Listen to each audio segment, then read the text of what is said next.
All right. So, what's up, everybody? Thanks for clicking this video. Thanks for tuning into my channel. My name is Simon Hill, Black American from Louisiana, coming to you live from Budapest, Hungary. It's 8:21 p.m. where I'm at right now, and the date is August 7th, 2024. Where's the year going? It's just flying on by. Just wanted to hop on stream real quick, maybe just for an hour, depending on how the conversation goes. So y'all pile into the comments section. I'll be reading all the comments as they come. We're going to be talking about a few different stories. Wanted to start off with something I found interesting. You know, Lil Wayne's music has been a part of my life since I was a teen. Carter 2, Carter 3, all the mixtapes, the drought season, all that sort of stuff. No ceilings. Of course, dedication 1, dedication 2, suffix.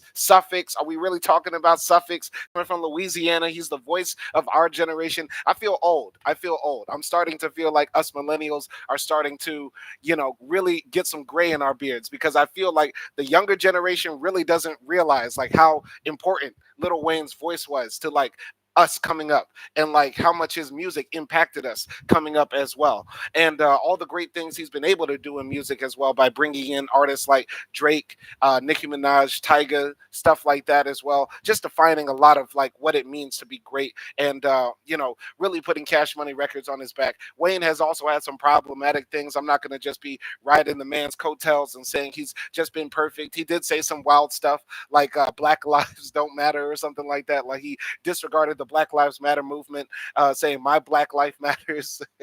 Because I'm a rich nigga, something like that, right? Like Wayne has had some really crazy comments, horrible lyrics too. Bad black bitch. I bet she look better red, something like that. I do my white bitches anything but beat them, and if they like rat poison, then I'ma feed them. You get what I'm saying? Like Wayne has said some wild stuff, but I've always thought that Wayne and Drake have had like a real sincere brotherhood.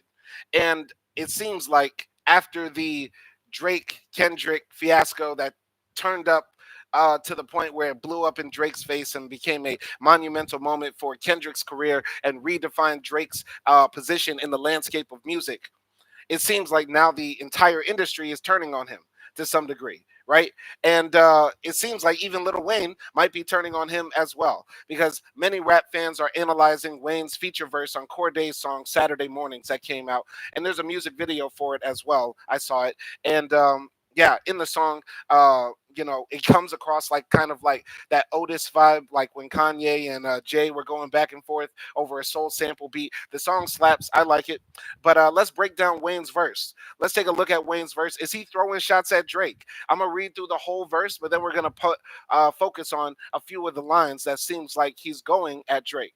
All right, so I need more real love and less fake laughs. I wear this mean mug like a face mask. She give me real love with that fake ass. It fit me like a OJ. It fit me like a glove. OJ hands. I'ma need a little love from your hating ass. Real love, real love. Mary J plan. Need less yes men and more amens. I need more real prayers and less praying hands. I'm smoking straight gas, no brake pads. You smoking Bubba Dub, nigga. Straight trash. I get more camel toe than them Arabs. She deep throat the whole dick, but couldn't take half. I take a nigga life before he take the stand. Take some drugs, then take off. Take some when I land. You standing on business, you a Teddy Graham.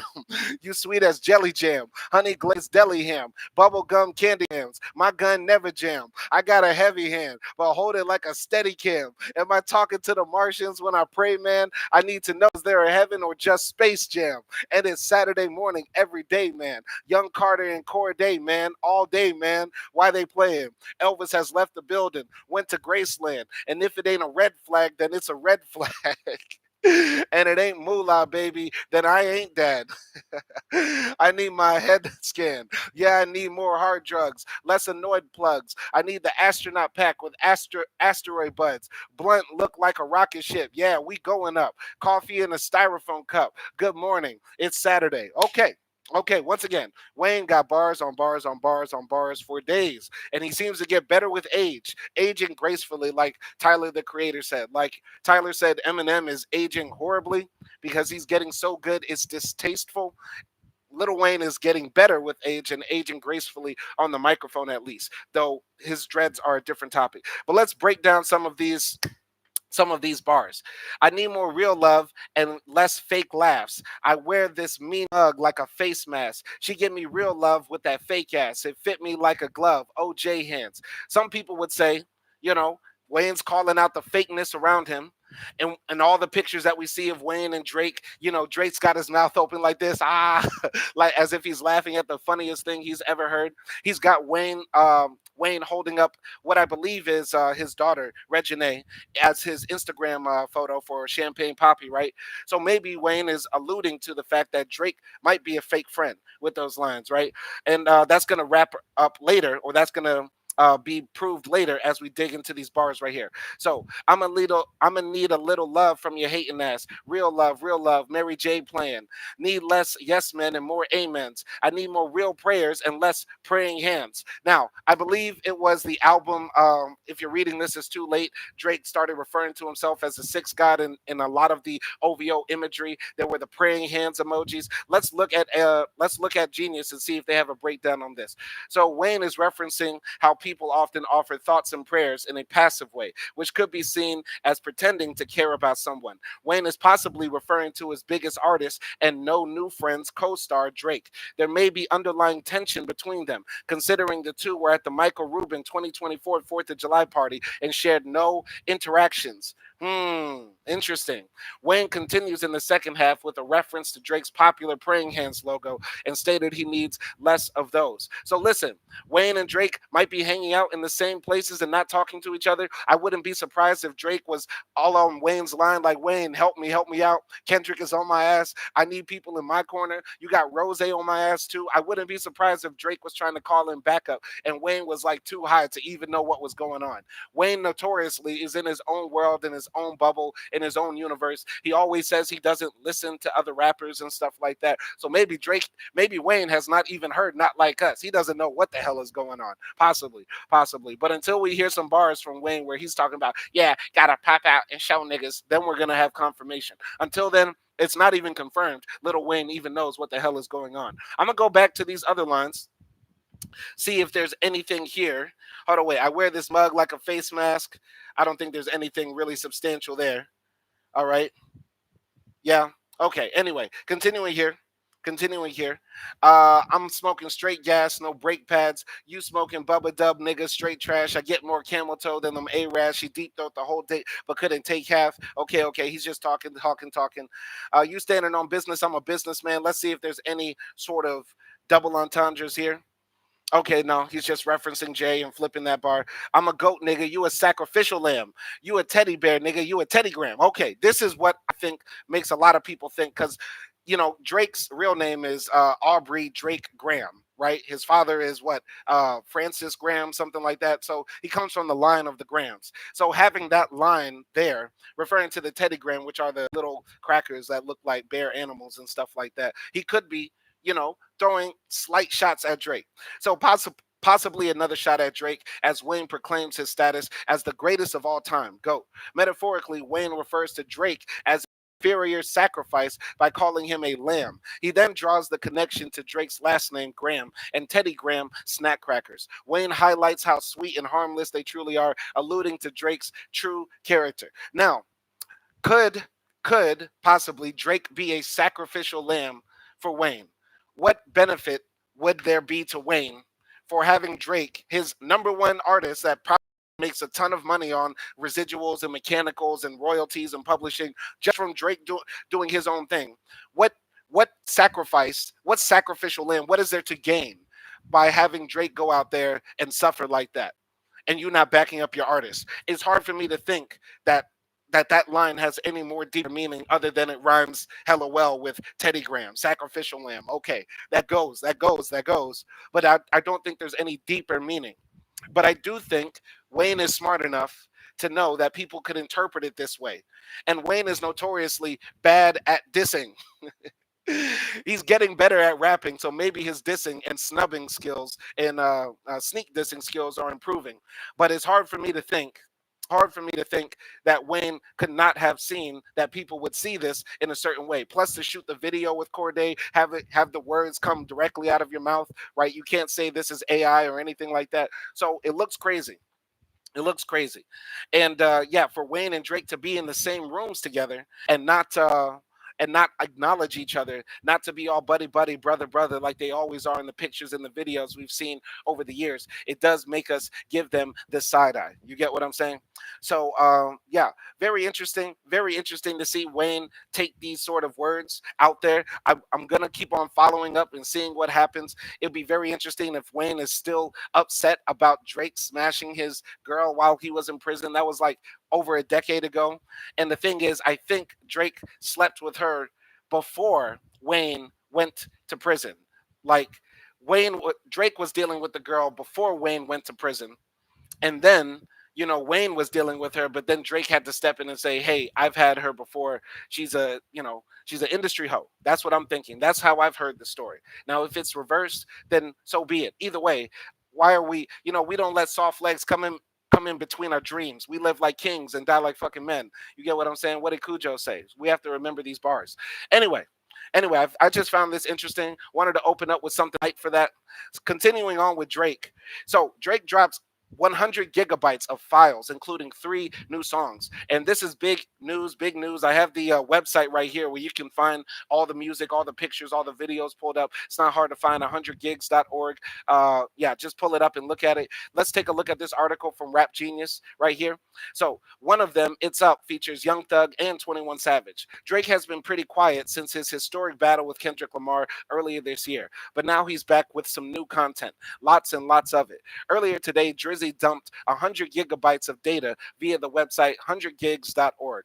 There are tons of video clips, including one of Drake laying down reference vocals for Kanye West's 2018 track Yikes, as Stereo Gum reports, and there are at least 3 new songs. I saw the video on X or Twitter, whatever you want to call it, last night of Drake like laying like the background vocals or like a reference track for Yikes, and I was like, okay, how did this get out? I was hella confused. Maybe this is old media that slipped past me, but I've always liked that song Yikes. That's probably one of my favorite Ye songs. It's hella catchy, it's hella moody, hella dark. I like that type of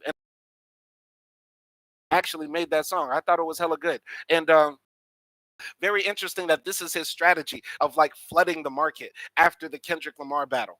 Continuing here. So one is called It's Up, and it's aggressive trap banger featuring Young Thug and 21 Savage. In his verse, Drake brags about owning 143 Rolexes and makes mention of Thugger's ongoing incarceration in connection with his RICO case. I can't sleep at night with Thug at Cobb County Corrections. I think he did enough reflecting. I think my brother learned his lesson.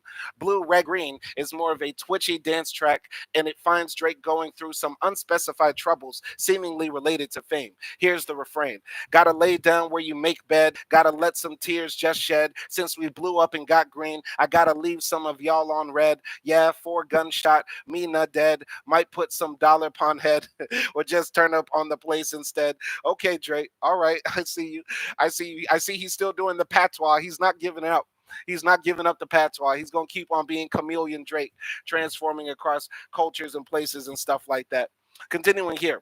Finally, there's Housekeeping Knows, a bubbly club jam produced by Gordo and featuring Lotto. This time around, Drake's having some fun. The housekeeping staff at the hotel, not so much. Okay. I can't get no 8 hours of sleep, not when you're here laying next to me. It's like the third time switching out the sheets. Housekeeping must know that we some freaks. Very interesting. So, will these songs be enough to reverse Drake's fortunes and save his summer? Only time will tell. In the meantime, you can read up on the lyrics to It's Blue, Blue Green, and Housekeeping Knows. Anyway, I'm really not that interested in new Drake music. I'm not a Drake super fan. I've said this story many times. Like, I used to take hip hop very seriously, very seriously. I used to be a rapper myself, and when I found out about the Drake ghostwriting situation, fiasco, scandal, right, that really broke my heart for hip hop, and it really made me quit rapping. Right, like my whole life was centered around rapping. But then when I found out, okay, these guys are taking steroids, putting horse urine in their ass, you get what I'm saying, to get the competitive advantage, it made me not even want to rap no more. And I know that in hip hop there have always been ghostwriters. Diddy had ghostwriters, Dre had ghostwriters, but those people were never considered rappers, right? Drake was coming out saying, I'm the one twice over, I'm the new 11, I'm a die, I'm gonna do a repping. I'll never do a second. Like, what are we talking about? Like, he came out spitting. Now, as the years have gone on, have my views softened on ghostwriting? No, no. No rapper should have a ghostwriter for your verses. For your verses. Somebody can help you with a bar or two. Somebody can help you with the chorus, but no rapper should have their verses written by somebody else, and then you just rap it and spit it over again. If you're doing a cover like Snoop Dogg did for Slick Rick's Lottie Dottie, okay, that's one thing. But if you're just having people pen your bars for you, I can't respect it. I can't respect it. I gotta neglect it. You feel me? Anyway, anyway, I just find Drake's artistry though. It's very interesting. It's very interesting. And once again, I'm not a super fan. I'm not interested in the new music, but I did scroll through here and I saw that the Apollo folder was here, right? And I heard that he did a very dope show at the Apollo, but I was hella pissed that when you click the video of the Apollo show that he did in Harlem, like the legendary Apollo, there's no sound. Why would you release this with no sound? People want to see the concert, and the concert looks sick. Like, it's got the box frame, different sets, him changing outfits, going through his life. It's like a play. Why would you do that? Why would you do that? It doesn't make sense. Absolutely. Why would you do this, Drake? And I know it's not just, my computer not working, right? Because when you click these other videos, like the Blessed video, you get what I'm saying? But anyway, go through the folder if you're really into, like, seeing Drake's from him. It's not me. It's not for me. But I do like he does. I'm not even gonna lie. I'm not even gonna lie. He could never be a GOAT rapper. He could never be the greatest of all time, because being the great, you know, being the great means that you pen your own bars. Avery Adams just jumped in here. He said the 100 gigabytes is full of bullshit. I was mad too, because once again, this having the Apollo video here for your legendary performance and not including the audio is bullshit. That is bullshit. I agree with you. The music might be okay, but it's hard for me to listen to somebody who's got, a sweatshop full of writers. You feel me? But this will not win the war against Kendrick. Like, flooding the market with behind the scenes footage of you smoking shisha in the studio is not going to get back your graces in the culture. This is not a winning strategy, Drake. A winning strategy, I would say, would be taking some time off, recalibrating, taking some time out of the public eye, coming back with a very solid, emotional, heartfelt album, and yeah, continue throwing shots at Kendrick.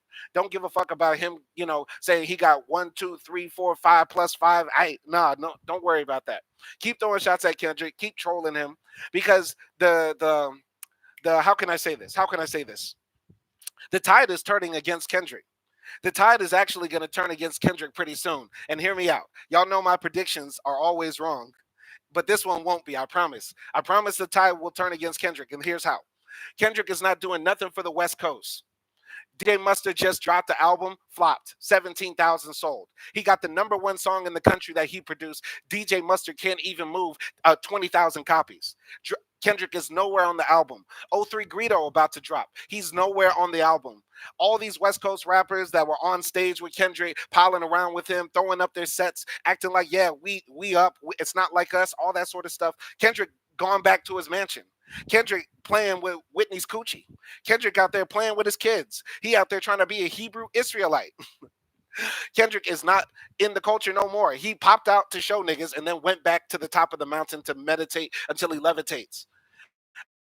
I'm telling y'all, if y'all are gonna say Kendrick, if y'all are gonna say Drake is a culture vulture that comes out, steals from Memphis, steals from Atlanta, steals from Houston, then goes back to Toronto speaking patois and proper English like a good Canadian white boy, how is Kendrick not doing the same? I'm telling y'all, this discussion, this discourse will start being out there.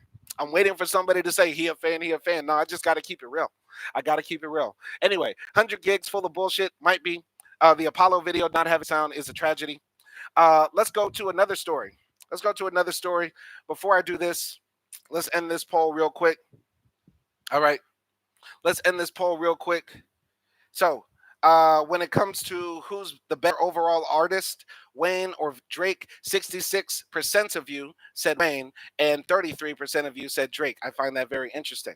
Okay, I know I have a MAGA conservative right wing audience, so I want to ask this. Every time an unarmed black man in America is killed, It's justified. I want y'all to stand on business. I want y'all to stand on business. Hold on, wait. Hold on, wait. I made that a Q&A instead of a poll. Hold on. I'm making mistakes here. I'm making mistakes. Hold on. Let's start that poll. Hold on, wait. Every time an unarmed black man in the USA is killed, it's justified. Yep.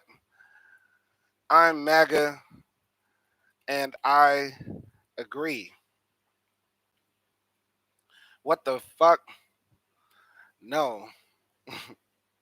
All right. All right. So, uh, Nelson Moreno says Ice Spice sold 20K. Nobody's selling records right now. Nobody's selling records. That's absolutely true. But Kendrick got the #1 song in the country, and if Kendrick dropped the album, it would guarantee go gold this year. If he dropped this year, he can't be taking another 3, 4, 5 years off if that's what he plans on doing. But I think Drake, if he dropped, he could go gold or platinum this year if he really wanted to, right? If he put his foot down, you get what I'm saying? But the thing is, how are these guys not lending their voices to other artists to help them elevate? You get what I'm saying? Anyway, continuing here with this story, more black blood flowing in the streets. There is a video for this incident. I will not be showing it because I do not show black death pornography on my channel. But let's talk about this story right here. It's a tragedy. 4 Milwaukee hotel staff face murder charges over Devontae Mitchell death. I heard there was no racism in America. I heard there was no racism in America. I heard in America, black people have just as many opportunities as white people. I heard in America, all that the stuff in the past about black people getting discriminated against and lynched and all that stuff. I thought it was over.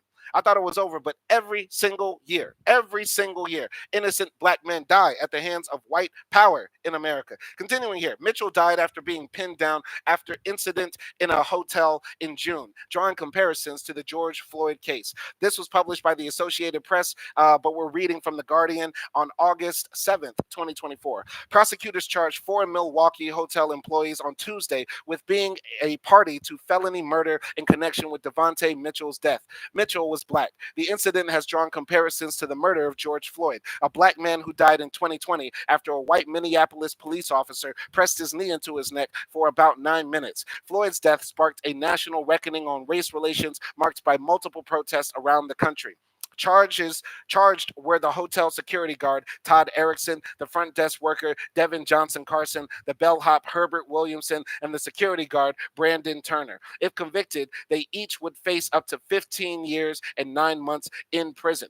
Reached by telephone on Tuesday evening, Erickson referred a request for comment to his attorney, Michael Steinley, who did not return voicemail or email messages. It was unclear if any of the other 3 employees had attorneys. Online court records did not list any for them on Tuesday evening. A telephone listing for Williamson had been disconnected, and the Associated Press cannot immediately locate phone numbers or other contact information for Johnson, Carson, or Turner. The Milwaukee County District Attorney's Office said in a news release that arrest warrants have been issued for all 4 employees. The office and the Milwaukee Police Department did not immediately respond to emails inquiring if the employees had been arrested or had attorneys. According to a criminal complaint, the 4 employees dragged Mitchell out of the Hyatt Hotel on June 30th after Mitchell entered a woman's bathroom and held him on his stomach for 8 or 9 minutes. One of the employees told investigators that Mitchell was having trouble breathing and repeatedly pleaded for help, according to the complaint.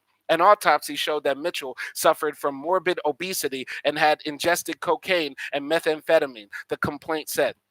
Hyatt surveillance video shows Mitchell frantically running into the hotel's lobby and then into the gift shop before entering the women's bathroom, the complaint said. A few seconds later, a woman emerges and Turner, who was off duty but happened to be visiting staff at the moment, drags Mitchell out of the bathroom into the lobby by his shirt. The two begin to struggle, and Turner punches Mitchell, knocking him to the floor. He then punches Mitchell 6 times and drags him out of the hotel with the help of a bystander. Mitchell gets up and tries to go back inside. Williamson, Johnson, Carson, and Erickson, who was on duty at the security as the security manager, then joined the fray. Together with Turner, they hold Mitchell down on his stomach for 8 to 9 minutes before police and emergency responders arrive. The video shows that during that span, Mitchell tried to break free multiple times, and Erickson hits him with a baton before he eventually stops moving, according to the complaint. A video taken by a witness includes audio of Mitchell moaning and saying he is sorry. An autopsy found that Mitchell was morbidly obese and had cocaine and methamphetamine in his system. The county medical examiner ultimately determined that Mitchell died of restraint asphyxia. He might have lived if the employees allowed him to turn on his side, the medical examiner said, according to the complaint. Erickson told investigators that Mitchell was very strong and kept resisting them and tried to bite him, but the guard said he never did anything to intentionally hurt or harm Mitchell. Turner told a detective that he heard women screaming in the bathroom after Mitchell entered it, and he thought Mitchell was on drugs. At one point, while the group was holding Mitchell down, he moved Mitchell's clothing off his face, he said, according to the complaint. Carson told investigators that Mitchell was not in a stable sort of mind, and he was speaking gibberish, the complaint said. He said he remembered Mitchell saying stop and why, and something about breathing while he was being held down. He told Williamson to stop applying pressure, which he did. Carson said that Mitchell displayed clear signs of extreme distress, including gags, distressed breathing, and repeated pleas for help, according to the complaint. The complaint concludes that the employees had to have known Mitchell was in distress. All of these factors, the gasping, the actions, and words of Devontae Mitchell, the distress that he was in, show that all four defendants were aware that holding Devontae Mitchell face first on the ground was practically certain to cause impairment of his physical condition, the complaint says. Mitchell's relatives and their lawyers had previously reviewed hotel surveillance video provided by the district attorney's office. They described seeing Mitchell being chased inside the hotel by security guards and then dragged outside, where he was beaten. The civil rights attorney Ben Crump, who is part of a team of lawyers representing Mitchell's family, has said video recorded by a bystander and circulating on social media shows security guards with their knees on Mitchell's back and neck. Crump posted a statement on X on Tuesday evening, calling the charges a significant step towards justice for the family of Devontae Mitchell. All right. So Nelson Moreno says when whiteys do these things, they should give them a BBC jail sentence. I agree.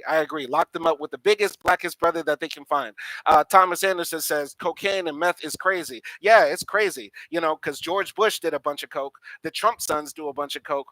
Damn near every white man in power does a bunch of coke. Americans are the number one consumers of cocaine that comes from the Latin American countries that we regularly destroy by our rabid consumption of illegal and illicit drugs at the highest levels of power in America. Yeah, so cocaine and methamphetamine is crazy.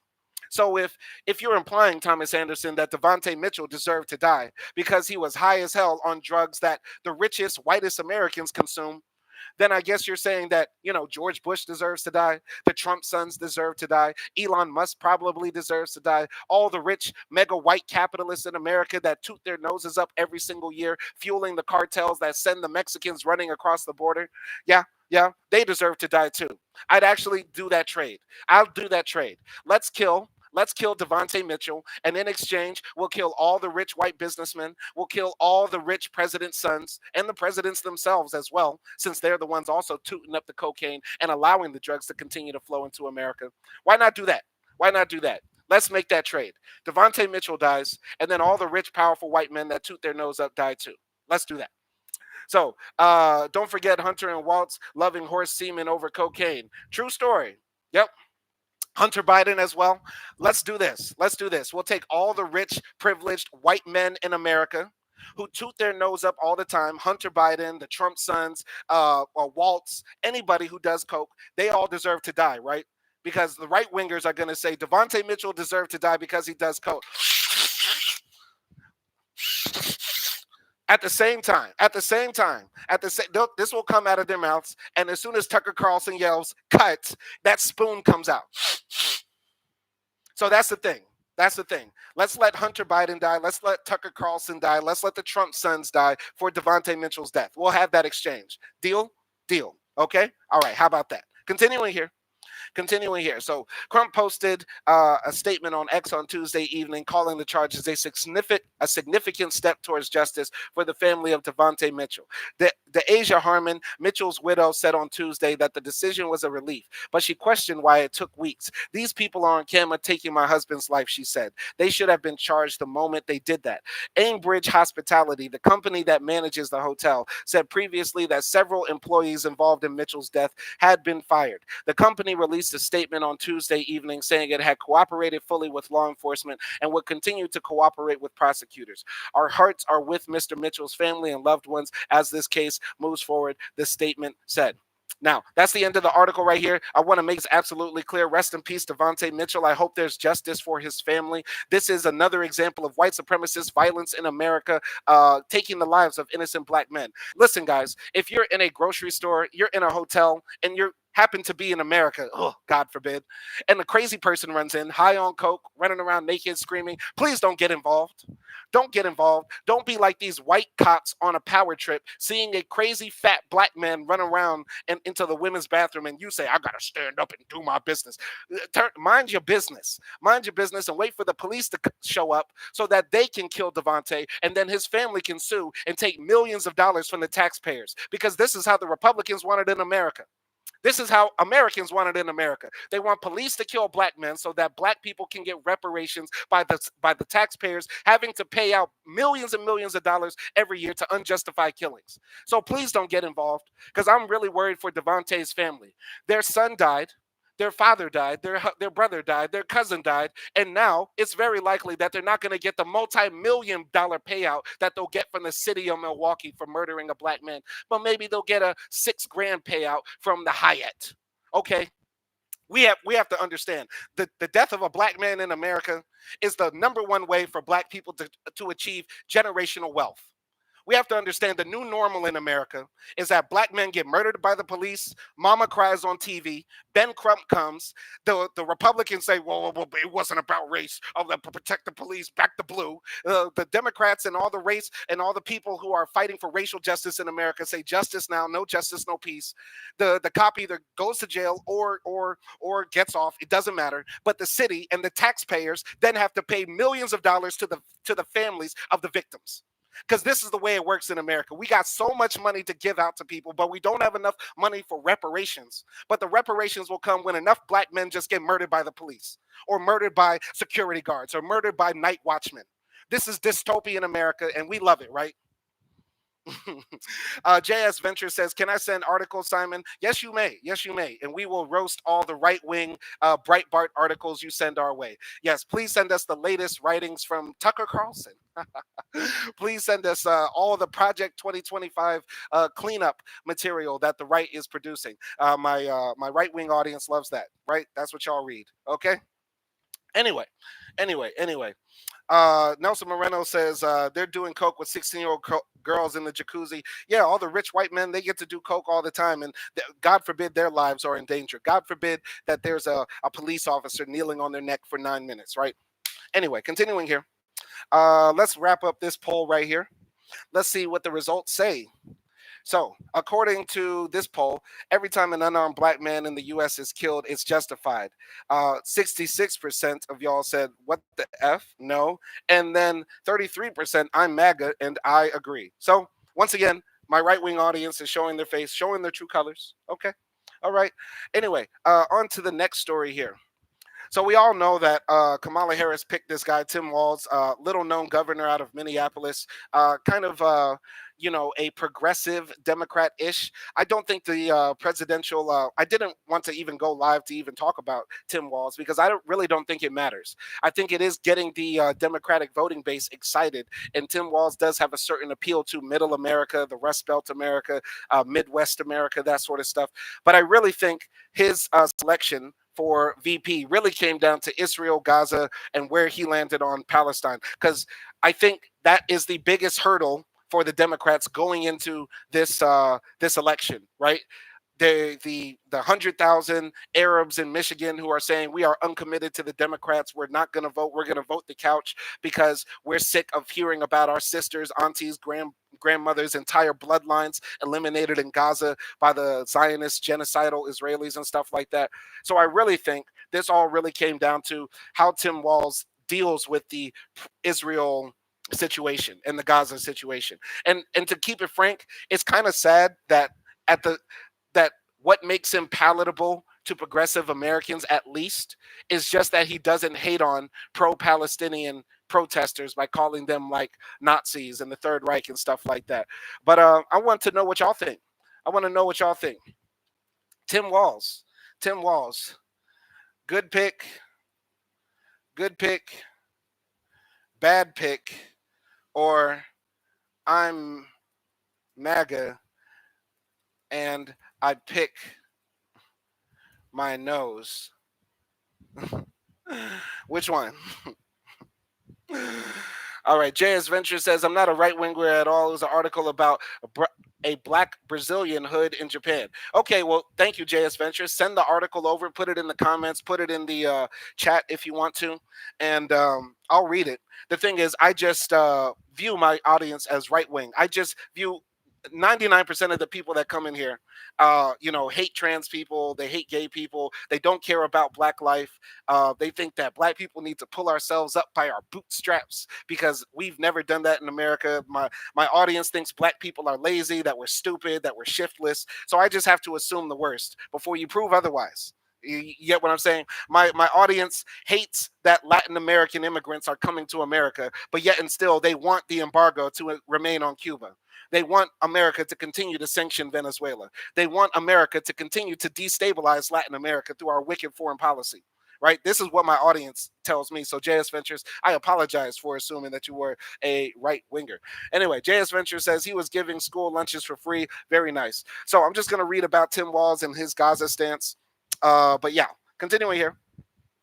So Vice President Kamala Harris has chosen Governor Tim Walz of Minnesota as her running mate in an election that's been rocked by the war in Gaza and a swelling pro-Palestinian protest movement. Walz seems to offer something for everyone. Like most other Democrats, Walz has long been a supporter of Israel. When he served in the House from 2007 to 2019, he frequently took pro-Israel votes, including voting to condemn a United Nations resolution affirming that Israeli settlements in the West Bank are illegal.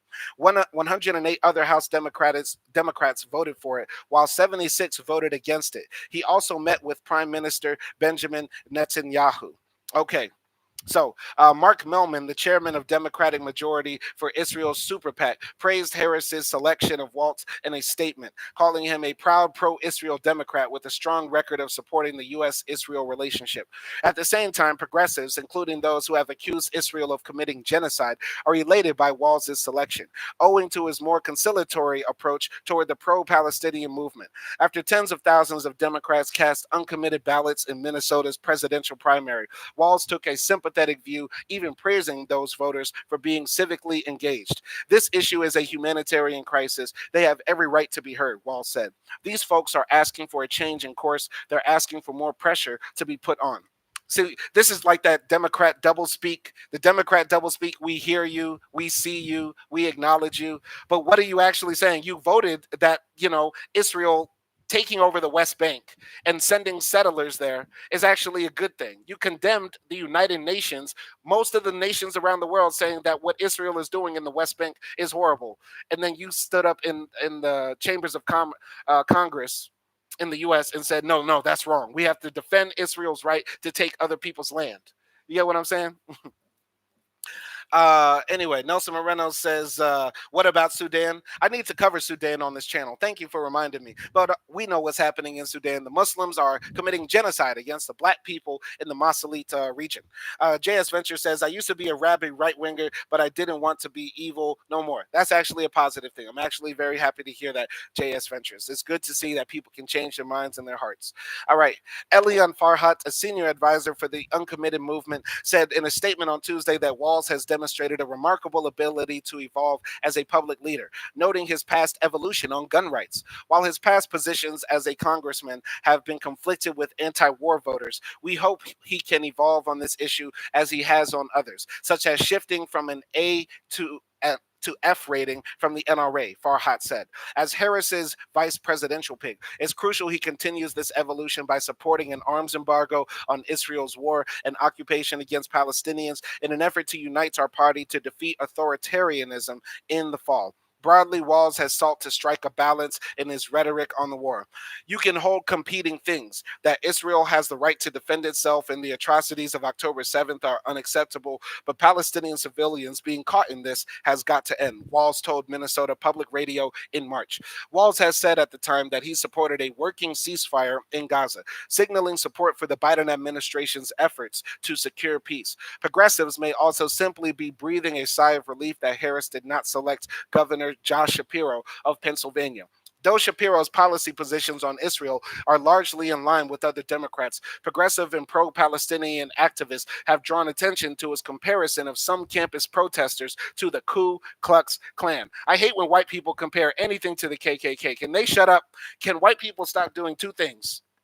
And I'm going to say this before somebody says, Josh Shapiro is Jewish. He's white. Josh Shapiro is white. Can white people stop quoting Martin Luther King? And secondly, can they stop comparing things to the Klan? Please and thank you. But yeah, I really think Walz just came down to a do no harm pick, or at least help assuage the thoughts of the progressive Democrats or the people who are progressive that support Democrats who basically want to say we want an end to the war in Gaza, and please don't send somebody up there who's just going to say, yeah, Israel, do it, finish the job. Like, you get what I'm saying? Because that's like 90% of the Democratic political elites, right? And right now, the APAC and the Zionist lobby is making sure that any progressives in Congress are losing their elections. Like we just saw Jamal Bowman from New York lose his seat in the House because the Zionists put so much money in his campaign that allowed the other centrist Democrat who supports the Zionists to beat him. We saw Cori Bush out of St. Louis recently lose her seat because APAC was sending so much money there as well.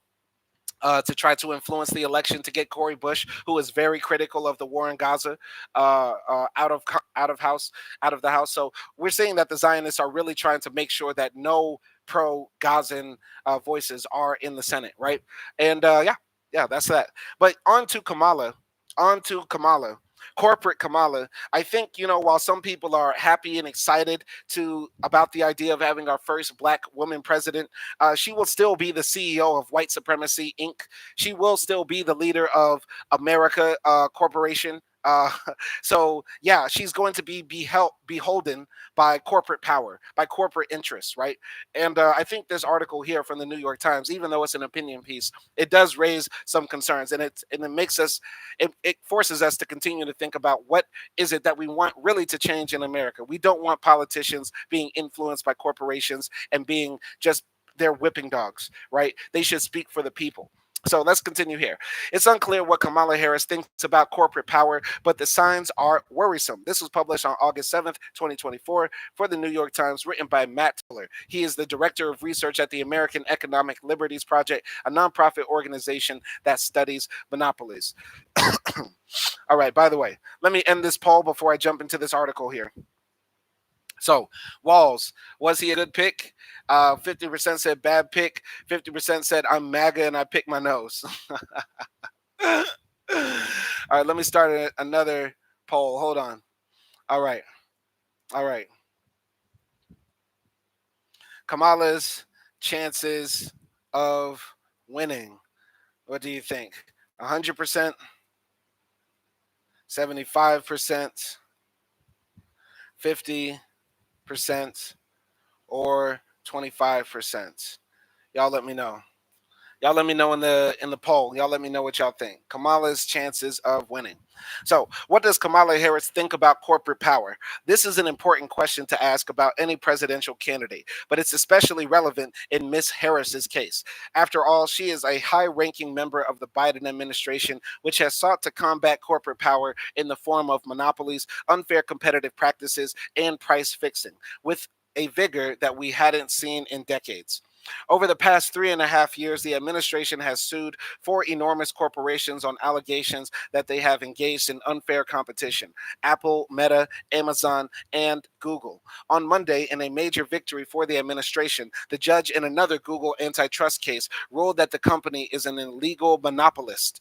The administration has sought to stop price fixing and consolidation in the meat, real estate, and supermarket industries, and to eliminate junk fees on credit cards and bank accounts. Going back to Google antitrust, I wonder if they're going to break up YouTube from Google. That would be interesting. That would be interesting. I like right now that my checks say Google has paid you, and then it's like $100. But it'd be interesting if the check said YouTube instead. It'd be very interesting. Are they going to break up Google? So they're going to send Drive docs. You're going to separate the business. Okay, Gmail's gets its own headquarters. I don't know. Continuing here. So, the chair of the Federal Trade Commission, Lena Khan, is seeking to block private equity financiers from consolidating healthcare providers. The administration is even suing to break up Ticketmaster's owners. Oh no, oh no, they're really trying to tear apart capitalist America. How dare they? Maybe communism is coming. Behind all these efforts is a vision of commerce that conducting business means making or doing something useful for a profit, not extracting cash using coercion. That focusing on a high stock price over productivity may lead to disasters like Boeing's safety crisis. That innovation and entrepreneurship should be prioritized over finance. It's also a view of how to preserve political freedom. Corporate power must be checked by competition. At the moment, we don't know if Ms. Harris shares this vision. Addressing corporate power was not a big part of what she did as the Attorney General of California, as a U.S. Senator, or a Vice President. And as a candidate, while she has mentioned price gouging, medical debt, and corporate landlords, she has not laid out a full policy agenda. Interesting. Interesting. Some signs, however, are worrisome.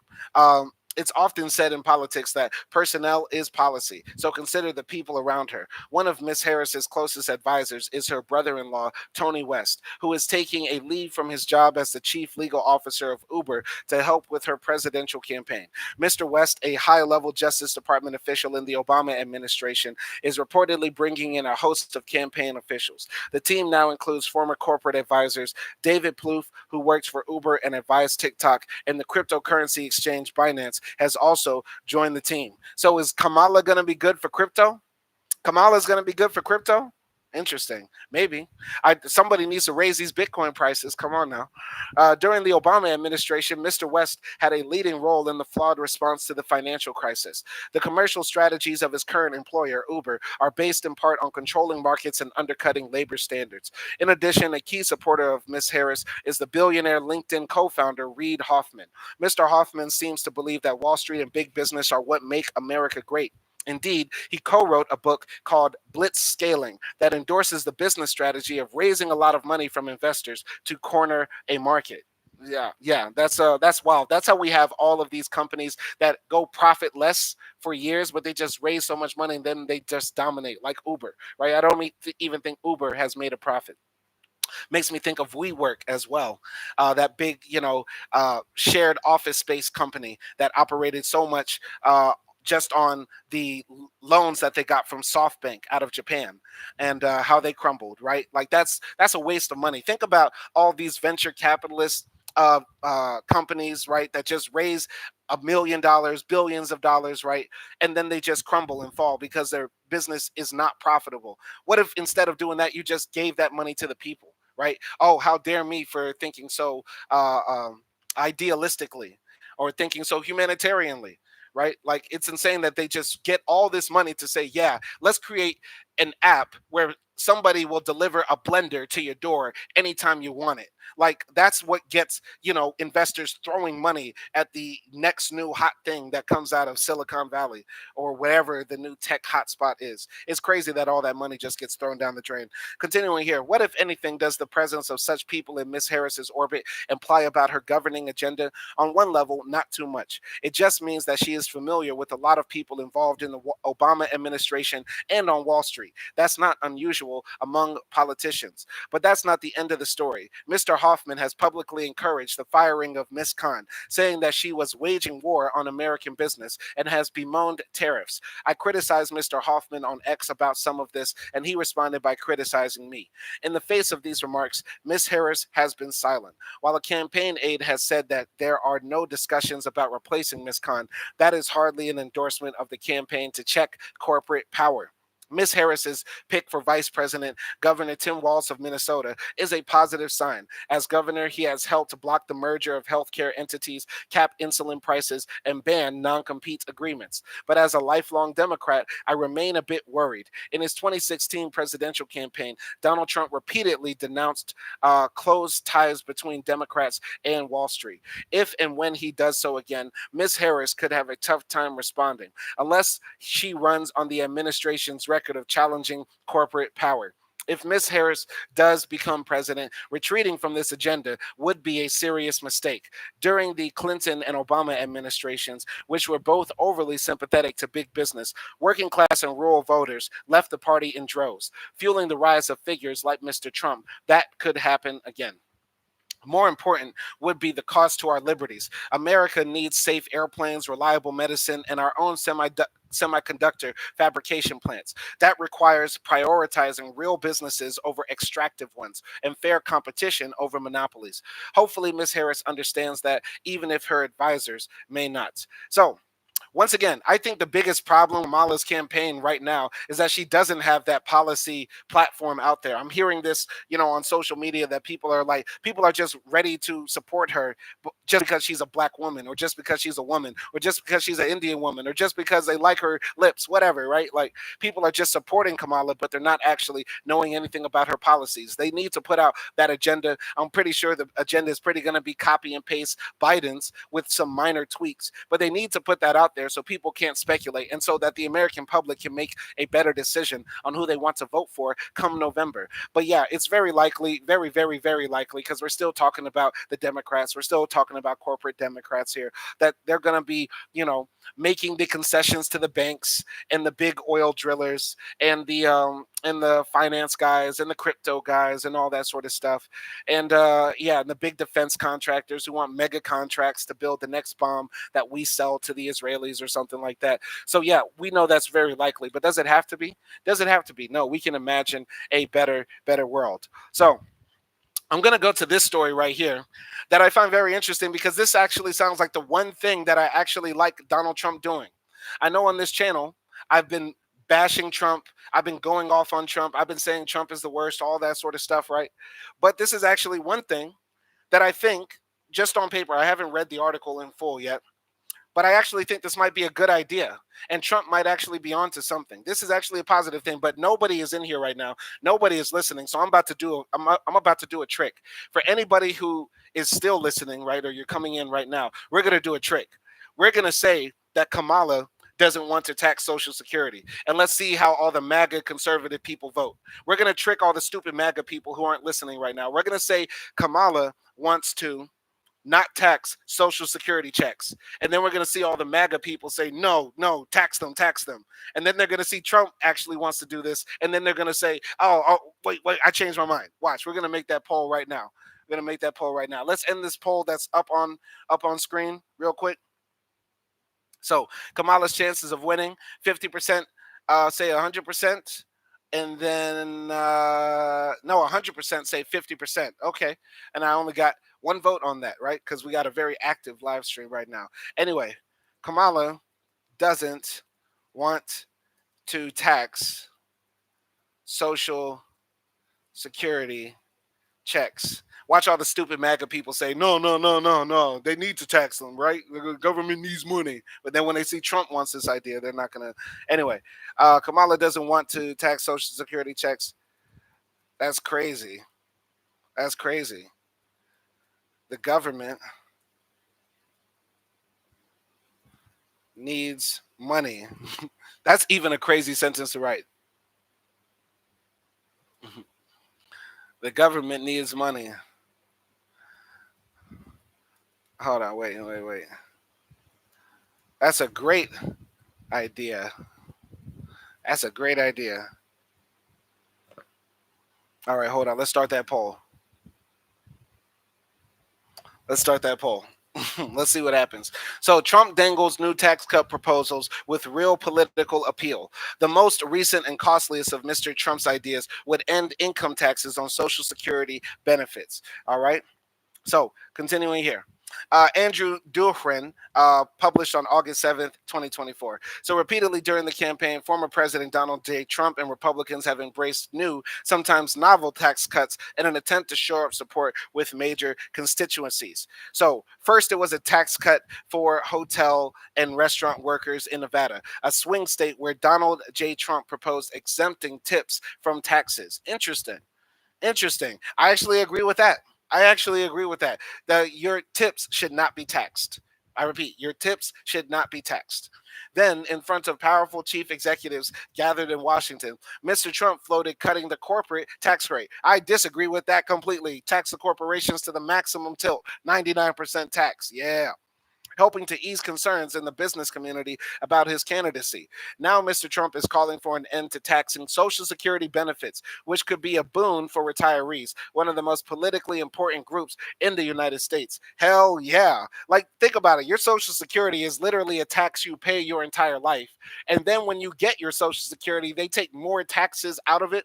Now, it is possible to think that the Republicans, the conservatives, they're just trying to implode Social Security as quick as they can. As soon as the last boomer dies, they're going to say, well's done.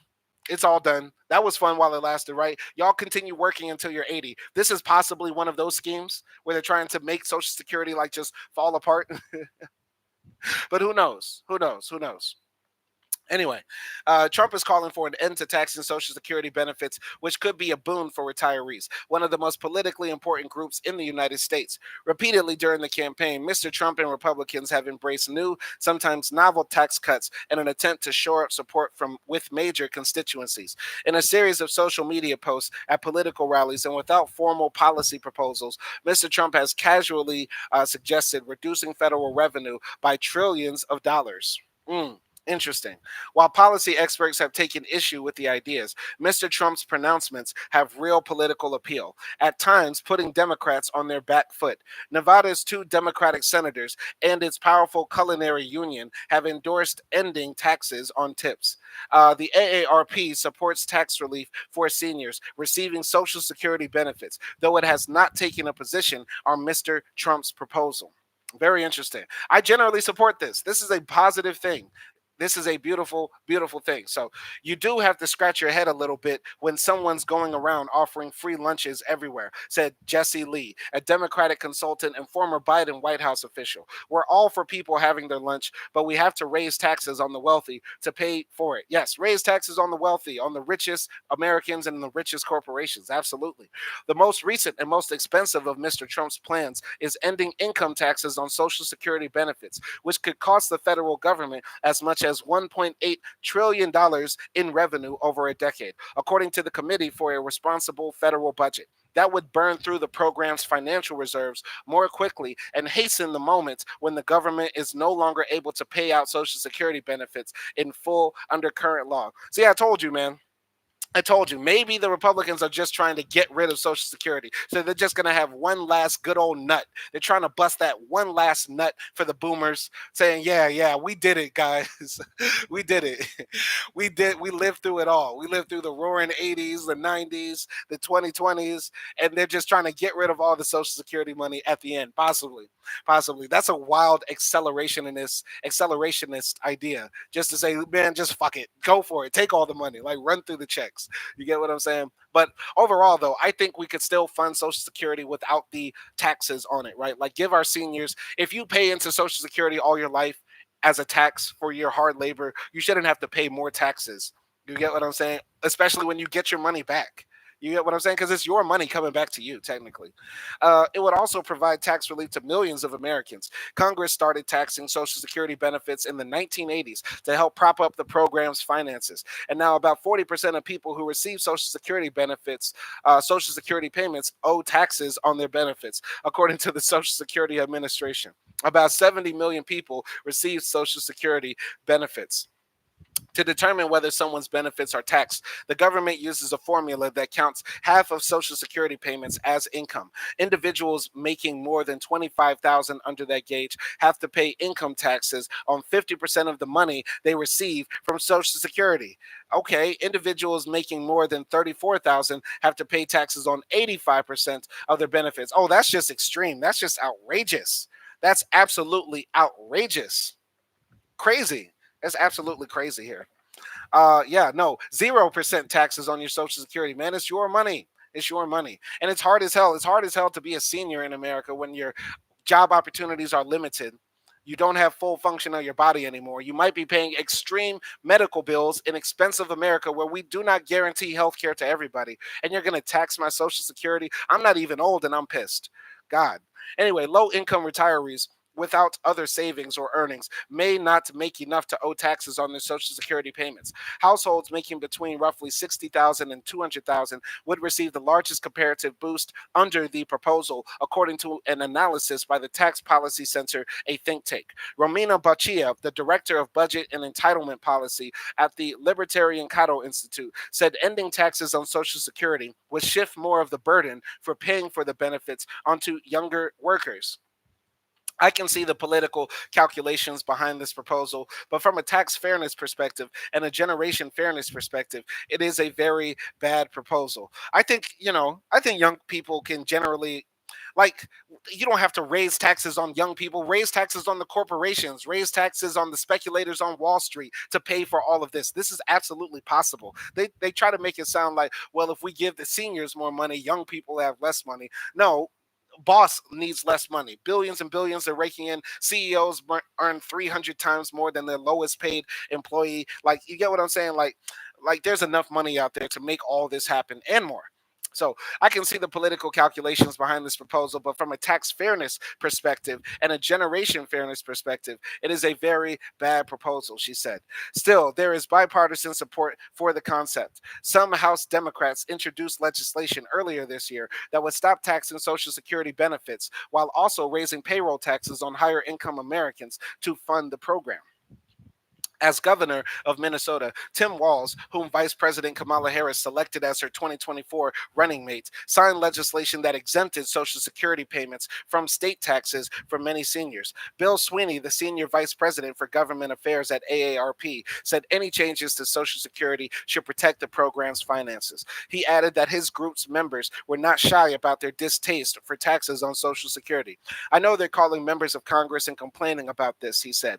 In an interview on Fox Business last week, Mr. Trump brushed aside concerns about the cost of the idea. He said that accelerating the deadline for addressing Social Security's finances will prompt Congress to fix the program. You know that we're going to take care of Social Security, he said. We're not going to do anything to hurt our seniors, Trump said. Beyond his ideas, Mr. Trump is also seeking to extend many of the cuts he signed into law in 2017. Ms. Harris has also effectively promised to extend many of those tax cuts beyond 2025, when they are currently set to expire. She's adopted a pledge not to raise taxes on any household making less than $400,000 a year. Even as they prepare to defend much of Mr. Trump's signature tax law, many Democrats believe they have a better political hand on tax policy. For years, they have pummeled Republican tax plans, arguing that they primarily benefit large companies and wealthy Americans. In addition to supporting tax cuts for low income and middle class Americans, Democrats are seeking to raise taxes on wealthy Americans and large corporations. To try to blunt Democratic attacks, some Republicans have sought to emphasize tax cuts for working class Americans and small businesses. They hope Mr. Trump focuses on ideas like exempting Social Security from income taxes rather than further slashing the corporate tax from 21% to 15%, as he has suggested. This feels like an answer to Democratic attacks that Trump is protecting corporate America, said Ron Bonjean, a Republican consultant. If there is another debate, he can pull these out of his back pocket to say he's fighting for seniors and he's fighting for workers who count on tips every day. It does help politically. So I can say honestly right here, this is the one thing that I like from Trump. This is the one thing. In fact, there's been two things that Trump did that I liked. I got to keep it real. Trump did two things I liked. He went to talk to North Korea, even though that conversation went horrible. It didn't go anywhere, but I actually liked the direct face-to-face diplomacy to try to end the hostilities on the Korean Peninsula. I like that. I wish Obama did that. I wish Biden did that. I wish, all of the US presidents went to the countries that we have beef with. They went to Cuba, they went to Iran, they went to Afghanistan, they went to Russia, they went to North Korea. I wish they'd had face-to-face diplomacy to try to find peaceful solutions to the many conflicts around the world. And even though Trump's conversation with um, Kim Jong Il, whatever, right? I forgot the guy's name, the leader of North Korea. Even though it didn't go anywhere, I actually liked that he actually talked to him, right? And I actually like Trump's idea not to tax tips, because I've been a tips worker, and you have the option not to report your tips, because you can just say I didn't get any tips today, right, and not report it. But if you do report your tips, then you can get cash back on your tax returns, and it can help you get loans and stuff like that, showing that you have higher income. Like I was working as a bellman, and there were bellmen that were able to get mortgages for homes off of a bellman salary in Miami because they were reporting their tips. Sure, they had to pay higher taxes, but they were able to get a mortgage in a house. You get what I'm saying? But yeah, don't tax people's tips, and don't tax people's social security. Raise taxes on the richest Americans, the richest corporations, the billionaires, mega millionaires, millionaires, all that sort of stuff. Raise taxes on them. Raise taxes on financial transactions on Wall Street, all that sort of stuff. Get the money. Get the money. And just go into the computer and press do do do do do. And now we got social security checks coming. Just keep it digital, baby. Keep it digital. Anyway, while this is a rare occurrence where I will be applauding Trump for something, where I actually say Trump actually has a good idea, we have to keep it a buck. We have to keep it a buck. He's running around, palling around with racists. Now, this is going to be my first time talking about Project 2025 on my channel, but I think it's pretty clear that this is a bad idea. That even though Trump is trying to distance himself from this project, many of the people that wrote it are actually on staff with him, former staffers of him, and will be back in office if he wins. You get what I'm saying? So let's read this. Project 2025 decried as racist. Some contributors have a trail of racist writings, activity. They include Richard Hanania, whose pseudonymous writings for white supremacist sites were uncovered last year. So, going to close this right here. All right, so former President Donald Trump has spent weeks distancing himself from Project 2025, a sprawling 900-plus page manifesto that seeks to create a blueprint for the next Trump presidency. Billed as a vision built by conservatives for conservatives, the effort dismantles the unaccountable deep state, taking power away from leftist elites and giving it back to the American people and duly elected president, according to its website. But for months, commentators and academics have been sounding the alarm on Project 2025. The effort, they say, is a deeply racist endeavor that actually is aimed at dismantling many protections and aid programs for Americans of color. Really, it's kind of a white supremacist manifesto, said Michael Harriot, a writer and historian who wrote an article earlier this month titled, Hold on, wait, what happened? All right. Hold on, wait. I read the entire Project 2025. Here are the top 10 ways it would harm Black America. And a closer look at the named contributors to Project 2025 adds to the concern. A U.S. Today analysis found at least 5 of them have a history of racist writing or statements or white supremacist activity. They include Richard Hanania, who for years wrote racist essays for white supremacist publications under a pseudonym until he was unmasked by a Huffington Post investigation last year. Failed Virginia GOP Senate candidate Corey Stewart, another named contributor, has long associated with white supremacists and calls himself a protector of America's Confederate history, tasked with taking back our heritage, quote unquote. One Project 2025 contributor wrote in his PhD dissertation that immigrants have lower IQs than white native citizens, leading to underclass behavior. Another dropped out of contention for a prestigious role at the Federal Reserve amid controversy over a racist joke about the Obamas. The presence of contributors to Project 2025 who have published racist or offensive tropes come as no surprise to academics and commentators who have been sounding the alarm on the endeavor for months. The plan calls for the abolition of diversity, equity, and inclusion programs in the federal government. It would severely limit the mailing of abortion pills and disband the Department of Education. It would replace the Department of Homeland Security with a new, more powerful border and immigration enforcement agency to choke immigration. It would also curtail or disband programs that experts say greatly benefit communities of color, including the food stamp and Head Start programs. Project 2025 is a plan about how to regulate and control people of color, including how they organize, work, play, and live, said Arjun Sethi, a civil rights lawyer and adjunct professor of law at Georgetown Law.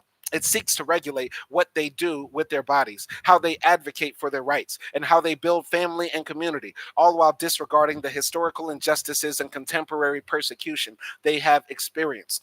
It's not clear how much influence the contributors USA Today identified had on the creation of the Project 2025 manifesto. They are listed among scores of contributors to the document, and none would agree to an interview for this story. But even among the broader collection of think tanks, nonprofits, and pundits on the author list, others have past controversies on the issue of race. Seven of the organizations Seven of the organizations on Project 2025's advisory board have been designated as extremist or hate groups by the Southern Poverty Law Center, according to a May report from Accountable.us, a nonpartisan organization that tracks interest groups in Washington, D.C. This nonproliferation of organizations and individuals with racist modus operandi is by design, not accident, Harriet said. By the way, shout out Michael Harriet right here. This brother's been all over my timeline this year. I never heard of him until this year. He seemed to like pop up out of nowhere, like on Griot videos and stuff like that. He does a lot of good stuff, good content, good points of view, good takes on stuff like that. I just wonder where he came from. He sort of like came out of nowhere. I swear to God. But shout out Michael Harriet. He's getting his name out there. Shout out to this brother. I want to be like him one day. Continuing. So, one of the things that you see when you read Project 2025 is not just the racist dog whistles, but some ideas that were exactly lifted from some of the most extreme white supremacists ever, Harriet said. After multiple requests from USA Today, the Heritage Foundation declined to address questions about the Project 2025 contributors and their past statements. Project 2025 contributor wrote for white supremacist websites. Hanania is a right wing author and pundit who has built a reputation among Republicans as an anti woke crusader. Before he became a favorite of prominent conservatives, including Senator J.D. Vance, Republican of Ohio, who is now Trump's pick for vice president, Hanania was pushing a far more extreme version of his right wing views. An investigation last year by the Huffington Post unmasked Hanania as having written under a pseudonym for websites connected to the alt right, the white supremacist movement that flared up before and during the first Trump presidency. In the early 2010s, writing under the pen name Richard Host, Hanania identified himself as a race realist, Huffington Post reported last August. He expressed support for eugenics and the forced sterilization of low IQ people, who he argued were most often black. He opposed miscegenation and race mixing, and once, while arguing that black people cannot govern themselves, he cited the neo Nazi author of the Turner Diaries, the infamous novel that celebrates a future race war. Hanania acknowledged writing that post under a pseudonym and since then has only partly renounced his past. 2 days after the Huffington Post expose, in a post on his website titled Why I Used to Suck and Hopefully No Longer Do, Hanania wrote, "When I was writing anonymously, there was no connection between the flesh and blood human being who would smile at a cashier or honk at someone in traffic and the internet personality who could just grow more rabid over time." Okay, I've been online for some time. I've said some wild things, but I haven't said anything generally that I would take back. I haven't been writing anonymously racist fan fiction about how white people need to be sterilized and white people need to have their genitalia cut off and white people have lower intelligence. I'm not writing that online. I'm not saying those type of things online. Generally, everything I say, I stand on. And it's hard to say, yeah, like when I was young, I was reading the Turner Diaries saying black people need their nuts snipped off. And I believe they have lower IQs. Like, what type of stuff is that? Got to be a special person. Those beliefs don't just, go under the bridge. You feel me? It's probably deep up in you. It's probably ingrained. Okay. Vance's connections to Hanania was documented in a 2021 interview with conservative talk show host Dave Rubin, 2 years before Hanania began denouncing his racist past, when Vance described Hanania as a friend and a really interesting thinker. Vance and Hanania have also interacted several times on X, formerly known as Twitter, liking and commenting on each other's posts. Richard Spencer, a white supremacist credited with creating the alt-right moniker, published several of Hanania's articles on the website alternativeright.com, including one in which Hanania wrote, "If the races are equal, why do whites always end up near the top and blacks at the bottom? Everywhere and always. This is how the majority of the people in my chat think. Yeah, black people are naturally stupid. That's why we're always at the bottom, right? White people must be better." In an interview this month, Spencer told USA Today that this keep happening. Why does this keep refreshing? Stop. Sorry for the one person listening. Haha. So, in an interview this month, Spencer told USA Today that while Hanani may have moderated some of his views, I think it's very clear that Richard is a race realist and eugenicist. The term eugenicist refers to proponents of eugenics, the belief that the genetic quality of the human race can be improved through certain practices viewed by many as scientific racism. Hanania did not respond to repeated requests for a comment. A Confederate cheerleader and promoting the Great Replacement theory. In a 2017 speech at the Old South Ball in Danville, Virginia, Stewart, an attorney who would become the 2018 Republican candidate for the U.S. Senate, told the assembled crowd he was proud to stand next to a Confederate flag. That flag is not about racism, folks. It's not about hatred. It's not about slavery. It's about our heritage, Stewart said. At the same event, he called Virginia the state of Robert E. Lee and Stonewall Jackson. According to a 2018 New York Times profile of Stewart, white supremacists volunteered on the then Senate candidate's campaign. Several of his aides and advisors have used racist or anti-Muslim language or maintained links to outspoken racists like Jason Kessler, who helped organize the white supremacist Unite the Rights rally in Charlottesville, Virginia, the Times reported. Continuing here. So, Commando 21 said tampon Tim. Okay. Yeah, so he wants to give girls tampons for free. I think most women would appreciate that. I don't see that as a slur.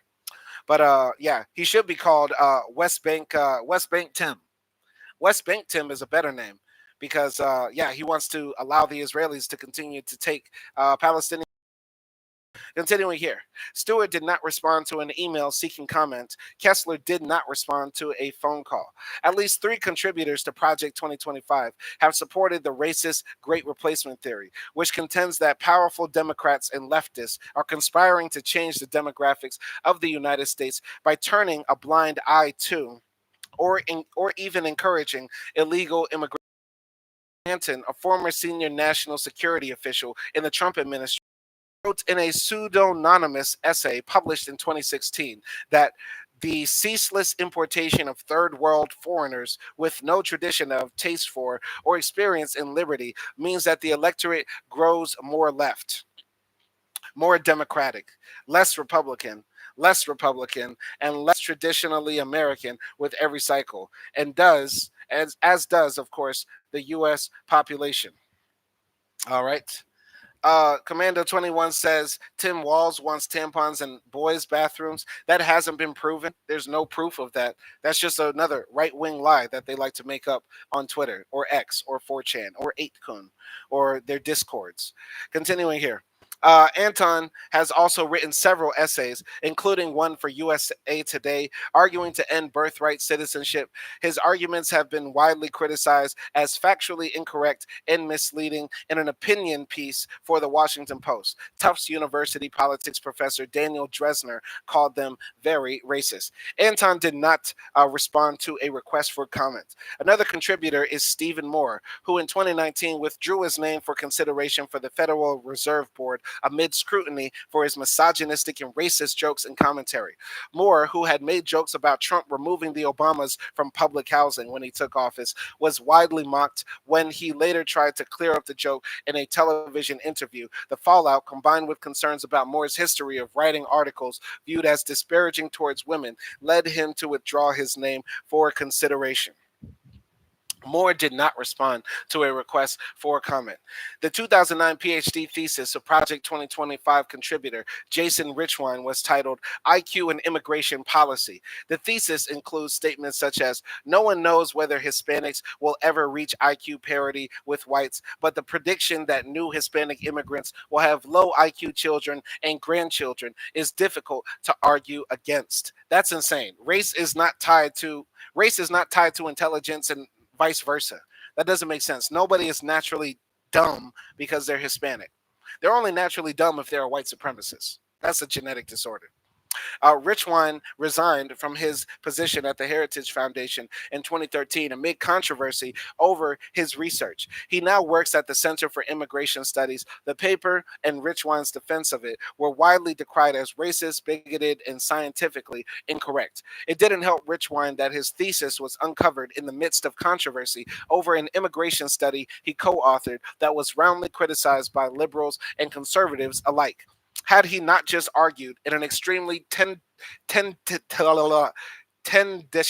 tenditious, that is the word, in an extremely tenditious fashion that Hispanic immigrants are, on the whole, parasites, he might have endured public criticism of his dissertation. Read an analysis in The Economist. Had he not, in his dissertation, argued that Hispanic immigration ought to be limited on grounds of inferior Hispanic intelligence, he would have endured the firestorm over the risible heritage immigration study. That's crazy. Like, you lose your PhD because you're that racist. Like, you're right in your PhD. Yeah, the Hispanics are dumb. Hispanics are naturally stupid, genetically stupid, and then you lose your PhD. That's crazy. Richwine did not respond to a request for comment. The fact that they consulted individuals with such abhorrent views to develop the plan is further evidence of just how un-American these proposals are. Tony Clark, executive director of Accountable.USA, told USA Today, the idea that the next conservative administration might replace 50,000 government experts with extremists like this should concern every American. So, Trump's connection to Project 2025. At a campaign rally in Michigan earlier this month, Trump told the crowd that Project 2025 is seriously extreme. Some on the severe right came up with this Project 2025. Trump said, I don't even know some of them. I know who they are, but they're very, very conservative. They're sort of the opposite of the radical left. In a post on his social media platform, Truth Social, Trump had previously distanced himself from the effort. I have no idea who is behind it, he wrote on July 5th. I disagree with some of the things they're saying, and some of the things they're saying are absolutely ridiculous and abysmal. But reports show at least 31 of the. Why does this keep happening? Why does this keep happening? This is so annoying. What an annoying website. I'm almost done here. Hold on.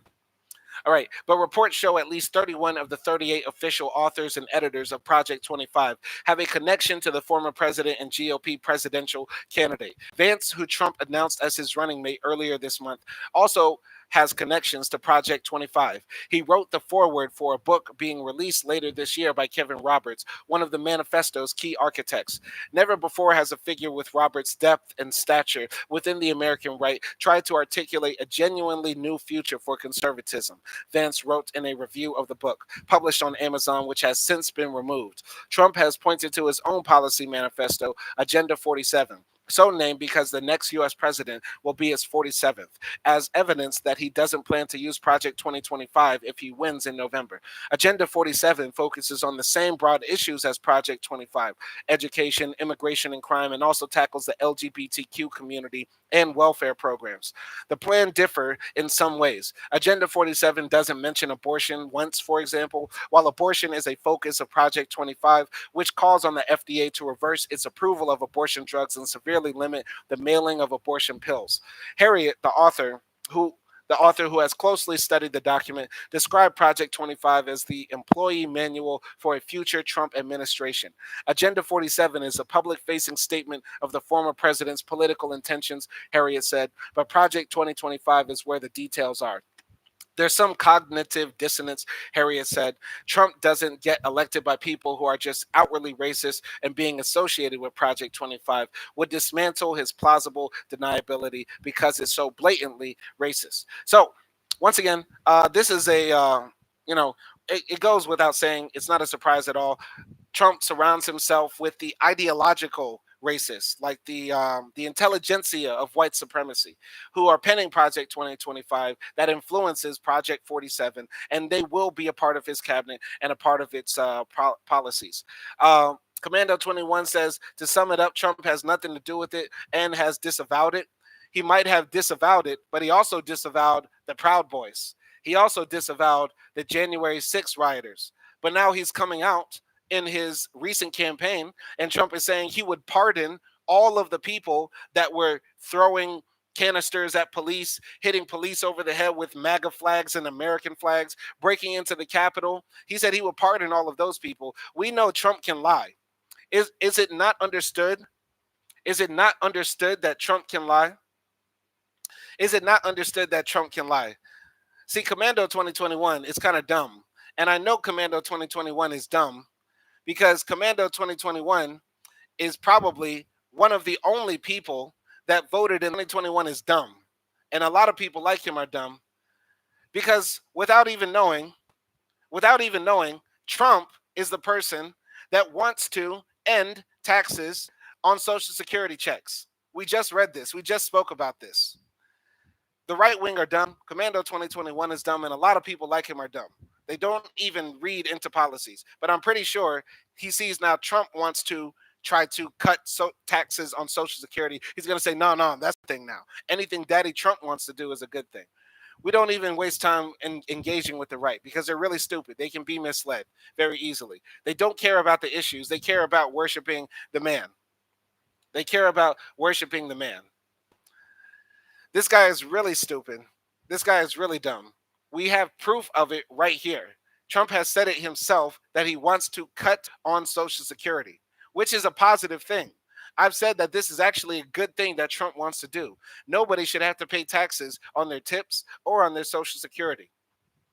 Trump is also aligning himself with white supremacists and racists. And poor Melania, we need to save Melania, for real, for real. We need to save her ass, for real. And shout out Usha as well. We need to free Usha and save Melania. That's for real. But Commando 2021 doesn't read. The right doesn't read. It's in black and white in ink. Trump has said it himself. A part of his plan is to cut taxes on Social Security, which is a beautiful, positive thing. And all Americans should be supporting that. But MAGA doesn't care about actual America. They just care about worshiping the man.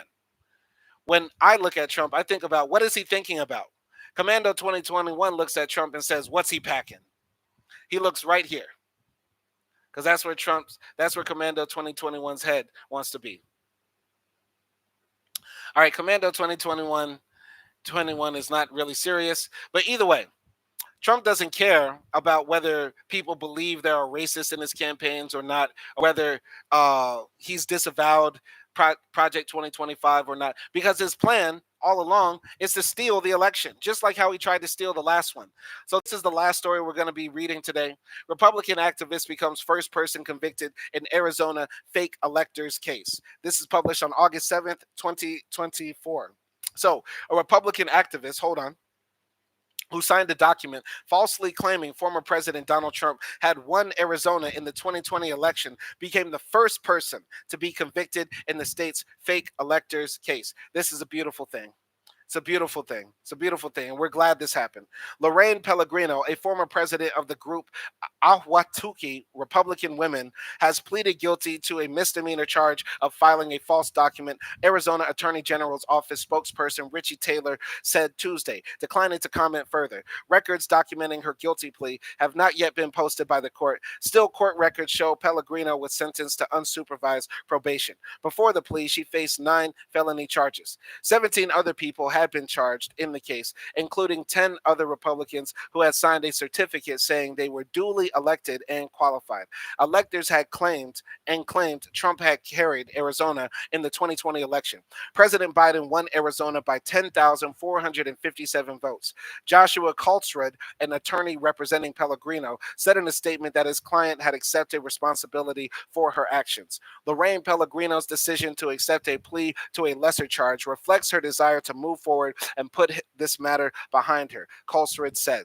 On Monday, former Trump's campaign attorney Jenna Ellis, who worked closely with his personal attorney Rudy Giuliani, entered a cooperation agreement with prosecutors who have asked for her charges to be dismissed. The remaining defendants, including Giuliani and Trump presidential chief of staff Mark Meadows, have pleaded not guilty to conspiracy, fraud, and forgery charges. Pellegrino and other people who have been nominated to be Arizona's Republican electors had met in Phoenix on December 14th, 2020, to sign the false document. A 1-minute video of the signing ceremony was posted on social media by the Arizona Republican Party at the time. The document was later sent to Congress and the National Archives, where it was ignored. Lawmakers went on to certify Mr. Biden's win over Trump during a proceeding that began on January 6, 2021, and was delayed after a mob of the former president's supporters breached the U.S. Capitol. Prosecutors in Michigan, Nevada, Georgia, and Wisconsin have filed criminal charges related to the fake elector scheme. Ellis, who was also charged in Georgia, pleaded guilty to a single felony charge of aiding and abetting false statements and writing. Arizona authorities unveiled the felony charges in late April. Overall, charges were brought against 11 Republicans who submitted the document falsely, declaring Trump had won Arizona. 5 lawyers connected to the former president and 2 former Trump aides. Trump himself was not charged in the Arizona case, but was referred to as an unindicted co-conspirator in the indictment. He is facing state charges in Georgia and federal charges in Washington, D.C., stemming from an alleged scheme to subvert the transfer of presidential power after the 2020 election. The former president in 2024 Republican presidential nominee pleaded not guilty to all charges. And that's the end of the article here. Once again, we're not surprised. Republicans are criminals. They're led by a criminal, convicted felon, rapist, sexist, racist, son of a bitch. So yeah, it's not surprising to see that happen. It's also not surprising to see that his supporters are really dumb as well. We're going to close this poll right here. Once again, Trump is the guy who has one good policy, one or two good policies that actually are nice, but people, once again, worship the man and not the policies. I wrote in the poll right here, Kamala doesn't want to tax Social Security checks, and 100% of the MAGA stupid Republicans in the chat said, that's crazy. The government needs money. And 0% said that's a great idea, even though it comes from Trump himself. So what does that say? That says either they don't even like Trump's own ideas, they don't even like the shit that he actually says. They just want to vote for Trump or support Trump to own the libs, or that says that they care more about the man. Stupid people. Really dumb. Really, really dumb. Really dumb. The one good thing that Trump does, and MAGA supporters don't even recognize it, really shows how stupid they are. Anyway, this has been my live stream. I hope y'all enjoyed it. Y'all stay tuned for the next one. And yeah, if you got articles you want to send my way, send them my way. Put them in the comments. I'll read them. I'll react to them. Anything that you want me to read, we'll be talking about it and chopping it up with the people. Y'all be easy out there. Peace.